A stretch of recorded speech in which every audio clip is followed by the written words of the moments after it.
Think about this. The president was using the Justice Department as his own lawyer to try to overturn the election. I mean, it is incredibly dangerous. It is a threat to our democracy. And the question is, what are we going to do in the future to prevent any president from abusing our democratic system in this way? That's Ro Khanna, a California Democrat, member of the House Oversight Committee, reacting to these emails detailing Trump's efforts to get the DOJ to overturn the results of a Democratic election. Nothing short of it.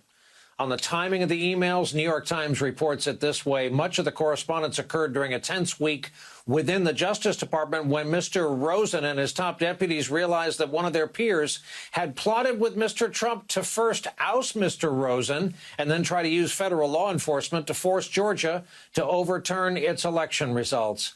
It's a lot. Thankfully, we have two terrific friends of this broadcast to talk about all of it. Jason Johnson, campaign veteran, journalist, contributor at the GRIO, professor of politics and journalism at Morgan State University, Go Bears, and Matthew Dowd, founder of Country Over Party. In the past, he was chief strategist for the Bush-Cheney presidential effort in '04. He is deservedly the most famous man in Wimberley, Texas. And Matthew, indeed, I would like to start with you. We have been part of a national frog-boiling campaign. You could hear it in the congressman's voice, wanting to focus people's attention. Folks, don't you understand that what's been revealed would have made Nixon jealous? It would have made Nixon blush, and yet the sound of crickets across the land is mostly what we get. So, Matthew, explain to the good folks watching how much danger democracy is in. Well, thanks for having me. And being the most famous person in Wimberley is being like the thinnest person in fat camp. So I thank you for that. I appreciate that. I mean, I think we're at an incredible dangerous point. I think it's more dangerous than what happened in Watergate, which is when I got interested in politics. And when I was of a very young age, got very interested.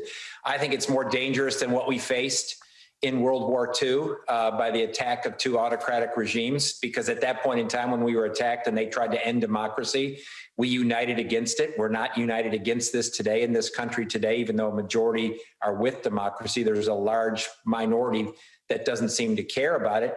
And I think you trace this all the way back to the Civil War. I mean, that's, I think, the part we're in today, though arms haven't been taken up against each other per se, though there's been lots of violence. Arms haven't taken up per se with armies set against each other. We're at a perilous point. I think all of us made the assumption that people who took the oath of office to defend the Constitution from enemies, foreign and domestic, took it seriously. And we now learn that a president did not take his oath of office seriously. We learn an entire political party doesn't take their oath of office seriously. The Republicans don't take their office seriously. We learn that Donald Trump surrounded himself with staff who didn't take that oath seriously. So I think it's an incredibly dangerous situation we're in. And it's not only what happened in Washington, it's what's now, this is a virus that started in Washington, but has now infected many states, including my state here in Texas, with what's happening here with the leadership of the GOP here in Texas. So it's an incredibly perilous point we're in. And I think it's incumbent upon all of us to speak the truth and all that and do whatever we can in whatever way we can to defend our country.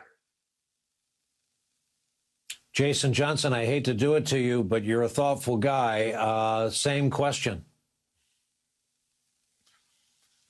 Why is anyone surprised by this? I'm not surprised. Donald Trump was a terrible person. I mean, this was the whole purpose of the January 6th Commission. These are the kinds of additional things that we would have heard of sort of in a larger context. There is nothing you could tell me that Donald Trump did in the last administration that would shock me. If you told me that he wanted to personally burn ballots, I would believe you. If you told me that he personally wanted to draw and quarter Raffensperger, the Secretary of State, I would believe you. The man was an autocrat. My concern when I hear these kinds of things, just like Ro Khanna, just like other people have said, is the Democratic Party is not serious enough about purging the people all the way down who are complicit and open to this kind of behavior from the federal government. And it's like, there's a context here to understand, right? Like you can be a non-sexist person, but that doesn't mean that you're an ally. You can be a non-racist person. It doesn't mean you're anti-racist. I don't care that the Democratic Party